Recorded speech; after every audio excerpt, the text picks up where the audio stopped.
Todo mundo já foi com muita expectativa ver um filme e acabou se decepcionando com ele. E por isso que no vídeo de hoje eu vou trazer um top 5 filmes com ideias excelentes, mas que o filme foi horrível.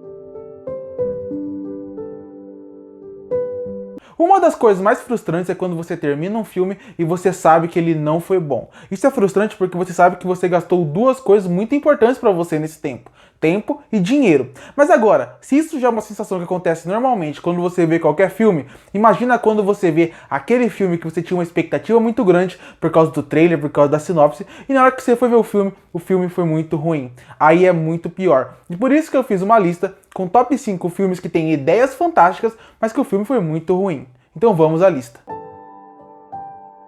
E em quinto lugar dessa lista eu coloco o filme Hancock. Eu sei que muita gente agora está pensando, nossa, Hancock, por que esse filme está nessa lista? Não teria filmes com ideias melhores que poderiam estar aqui? E a resposta é sim. Mas pra gente entender por que Hancock foi tão decepcionante, por que a ideia é tão boa, a gente tem que voltar lá pro ano que o filme saiu, que é 2008. Pensa comigo como é que eram os filmes de herói em 2008. Você tinha poucos filmes que realmente mostravam o outro lado dos super-heróis, a maioria era muito padrão. Eu acho que tirando o Watchmen, dirigido pelo Zack Snyder, que realmente vinha com uma ideia diferente, todos os filmes um pouco mais dark, como era a trilogia do Nolan, ou os filmes do Batman do Tim Burton, mas de resto, todos os filmes de super-herói eram muito mais padrão, não tinha um grande investimento. Não era o momento do filme de super-herói, porque os momentos do filme de super-herói só veio um ano depois do lançamento do Hancock, quando a Marvel lançou o primeiro Homem de Ferro. Então, naquele momento, Hancock vinha com uma ideia fantástica de desconstruir os super-heróis. Ele pegava um super-herói que representaria o Superman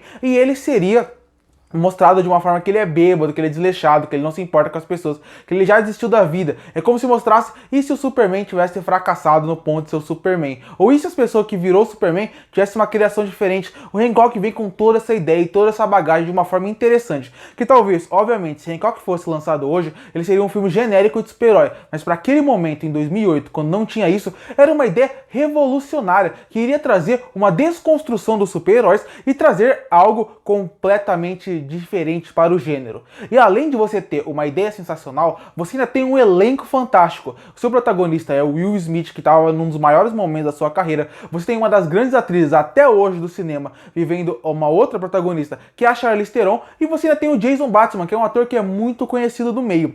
E o filme, ele é muito ruim. Toda essa ideia, toda essa premissa que eles poderiam muito bem ter estabelecido, desenvolvido, rapidamente se perdeu e virou um filme genérico de super-herói. E toda a promessa que eles tinham feito no começo do filme acabou se perdendo. Eu acredito que isso é muito culpa do Will Smith, porque o Will Smith é um cara que nunca aceita fazer papéis onde o seu personagem realmente é um vilão. Quando ele é um vilão por algum motivo da sociedade, ele não é um verdadeiro vilão. E isso você vê em Hancock, ele começa com a ideia boa, mas ele se perde. E no meio de se perder, ele se transforma num filme ruim e genérico de super-herói que é completamente esquecível, como aconteceu aqui. E por isso que eu acabei ficando tão decepcionante, por causa da época que ele foi lançado, como ele foi lançado. E por isso que Hancock está em quinto lugar dessa lista.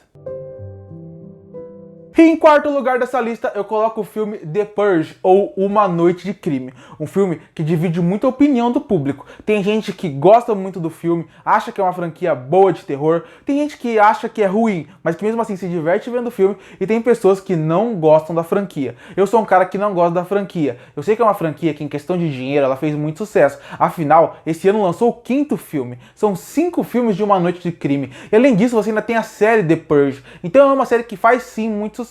Mas pra mim, eu acabei saindo do primeiro filme muito decepcionado. Porque filmes de terror normalmente seguem um padrão de fazer filmes que não trazem muita coisa de novo, vamos ser sinceros. E aí, quando você tem filmes que tentam fazer algo um pouco fora da caixinha, que sai simplesmente de fazer um terror bobo, só com muito sangue, e tenta fazer com que o público pense, eu acho muito interessante. E Uma Noite de Crime traz exatamente isso. Porque quem nunca falou, nossa, eu queria que aquela pessoa morresse, mesmo que fosse da boca pra fora? Ou já imaginou, nossa, se eu fosse livre eu faria o que eu pudesse. E Uma Noite de Crime traz exatamente isso. E se você desse liberdade total para o povo? Para o povo em uma noite poder fazer o que quiser sem ter problema. Você pode fazer todas as coisas erradas do mundo e Isso é muito interessante, porque todo filme que trabalha com distopia, ele sempre trabalha com essa ideia que o pior problema do mundo distópico são os humanos, porque a sociedade acaba as leis quando o mundo praticamente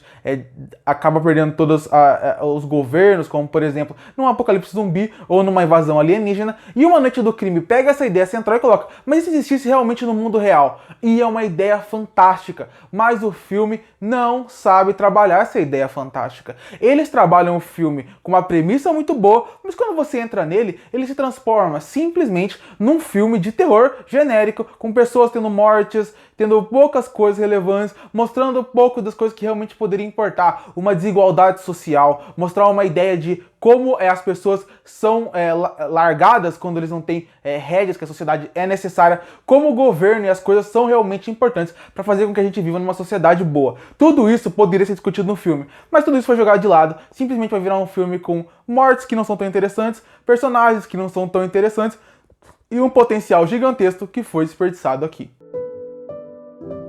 E em terceiro lugar dessa lista eu coloco o filme Lucy. Se você lembrar do filme Lucy, ele é um filme que é protagonizado pela Scarlett Johansson no momento onde a Scarlett Johansson estava, acho que no maior momento da sua carreira até agora.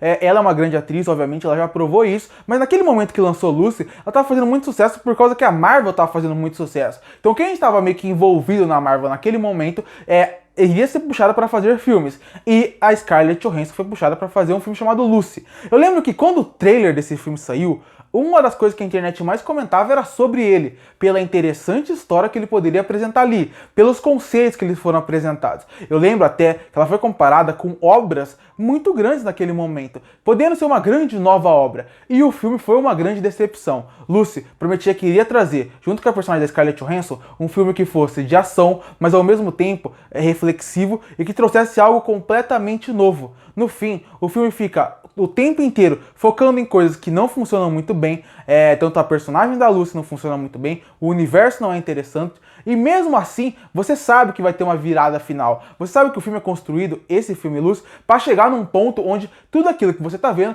está valendo a pena. E aí é que vive o grande problema desse filme. Ele te cria uma expectativa, ele te cria para querer ter um grande filme em suas mãos. E quando você chega no final, o final é completamente decepcionante. Esse é aquele filme que o final, ele estraga completamente o resto do filme. Se o final não for bom, o resto do filme, tudo que você viu até ali, toda aquela jornada de aventura, não irão funcionar. Nesse caso, aquela frase de não importa a conclusão, o que importa é a aventura, não funciona. E isso acontece com Lucy. Lucy é um filme com potencial gigantesco, com uma atriz fantástica como protagonista, souberam vender o filme, o prólogo do filme, a premissa é muito interessante, mas ao longo o filme vai caindo muito de qualidade e o final acaba destruindo completamente ele, fazendo com que Lucy esteja nesse terceiro lugar da lista de filmes com excelentes ideias, mas que foram muito ruins, muito mal executadas.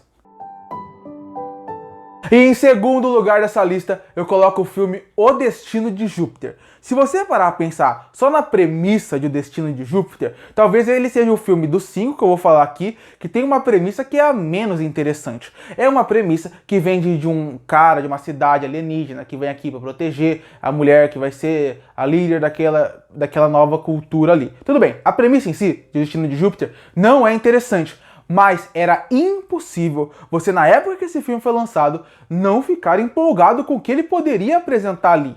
Porque tudo que envolvia esse filme era muito promissor, era muito interessante. Eu lembro que um pouco antes do filme lançar, a internet falava muito ele, colocava expectativa nele. E eu vou te falar por quê. Porque nesse momento que esse filme foi lançado, os dois protagonistas são dois nomes muito fortes dentro da indústria. Você tem o Channing Tatum, que naquele momento fazia muito filme e as pessoas gostavam muito do ator. E você tem a Mila Kunis, que tem uma geração inteira que era apaixonado nela. Ela é uma atriz muito boa, que faz filmes de todos os gêneros e as pessoas gostam muito dela. Se não fosse os dois protagonistas que já te motivaria a ver o filme, o vilão do filme é o Ed Redmayne, que hoje é muito conhecido por causa do Animais Fantásticos que Onde Habitam, mas na época o cara já tinha feito o filme A Teoria de Tudo e já tinha ganhado um Oscar pela Teoria de Tudo, e no ano que lançou Destino de Júpiter, ele tinha feito o filme A Garota Dinamarquesa, outro filme que ele concorreu ao Oscar. Então, essa trindade que estava fazendo parte desse filme já iria deixar todo mundo empolgado para ver o que poderia acontecer. E para criar todo esse universo e fazer com que ele criasse a maior expectativa do mundo, nós temos as irmãs Wachowski. Para quem não sabe, as irmãs Wachowski são as criadoras, por exemplo, de Matrix. E quando elas prometeram que iriam voltar para o mundo fantástico em O Destino de Júpiter, as pessoas arregalaram os olhos. Não tinha como você não ficar empolgado. São as criadoras de Matrix, um dos grandes universos do cinema que empolga todo mundo que quer saber e assistir para querer ver elas voltarem para um universo fantástico. Mas quando o filme lançou, ele foi terrível em quase todos os pontos. Em atuação, em história, em virada, em roteiro, o filme foi um desastre. E por isso foi a grande decepção. Você entra no cinema com uma expectativa gigantesca por tudo que envolve o filme e pela premissa, mesmo não sendo fantástica, ser muito interessante. Mas quando você sai do cinema, é uma tristeza total. Porque o filme é muito ruim e porque a expectativa que você colocou nele foi alta, principalmente por quem estava envolvido dentro desse filme. E em primeiro lugar dessa lista eu coloco o filme O Preço do Amanhã. Para mim, de todos esses filmes, eu acho que ele é o que tinha o potencial máximo dentro da sua premissa, o que melhor mostrava uma premissa que poderia trazer um filme que viraria um cult, um clássico do cinema, e que foi uma grande decepção. O filme é protagonizado pelo Justin Timberlake, que apesar de sempre ter o nome Justin Timberlake, ele não é um grande ator, e você também tem a Amanda Seyfried, essa sim uma atriz de nome que vale a pena ser destacada. O filme que tem dois nomes ali de peso para o pôster pelo menos, e você tem uma premissa que ela vai muito além do simplesmente boa, ela vai de uma premissa incrível, porque de acordo desse universo onde se passa o preço do amanhã, você realmente tem que dar o preço que você tem dentro do seu braço para você poder viver, para você poder comprar as coisas, viver naquele universo. Você não paga com dinheiro real, você paga com dinheiro que está no seu bolso, e é o dinheiro que é da sua vida. Esse filme, quando ele começa, desde o primeiro discurso até o primeiro ato ali, ele passa a impressão. Ele passa a impressão que ele vai ser um filme muito além de qualquer filme. Ele vai ser um filme que vai tratar sobre qual é o sentido da vida, por que a gente perde tanto tempo com algumas coisas pequenas, quando existem coisas tão importantes que mereciam o nosso tempo. Ele também discute se a gente não deveria mais, por exemplo, viver melhor, fazer o que a gente deveria fazer, porque o tempo pode acabar a qualquer momento. Essa é tudo que o filme promete que vai te apresentar e desenvolver. Um filme que pode tratar sobre sociedade, tratar sobre a pessoa em si, tratar sobre a vida, tratar sobre qualquer coisa. E ele vira um filme genérico de ação durante todo o seu longa. Esse comecinho, esses primeiros 10, 15 minutos de filme, eles até apresentam essa ideia muito bem, mas depois disso ação genérica, eles fogem para um lado, eles fogem para o outro. Tem um negócio do tempo, que depois de um tempo, dentro do filme, ela é utilizada simplesmente como um recurso narrativo para deixar um filme um pouco mais dramático, dar um pouco mais de dinamismo, porque o tempo está acabando, então você que está assistindo o filme, você fica preocupado com o protagonista. Mas toda essa premissa, todo o potencial gigantesco que esse filme tem, que poderia ser feito em séries, em filmes, em livros, e que se tem um autor e um roteirista perfeito, isso vai virar algo fantástico, virou algo genérico e esquecível. Ninguém mais lembra do Preço do Amanhã. E olha só que era uma ideia fantástica. Então acabou se transformando num filme com um ator protagonista que eu também não escolheria, que é o Justin Timberlake, e que, durante todo o filme, vira uma coisa genérica. É um dos filmes que mais me decepcionou. Curte para fortalecer o canal, se inscreve para não perder os próximos vídeos. E aí, qual filme você tinha uma grande expectativa e foi uma grande decepção para você? Qual você achou que aquela ideia ia ser fantástica e o filme foi muito ruim? Comenta aqui embaixo e eu volto no próximo vídeo.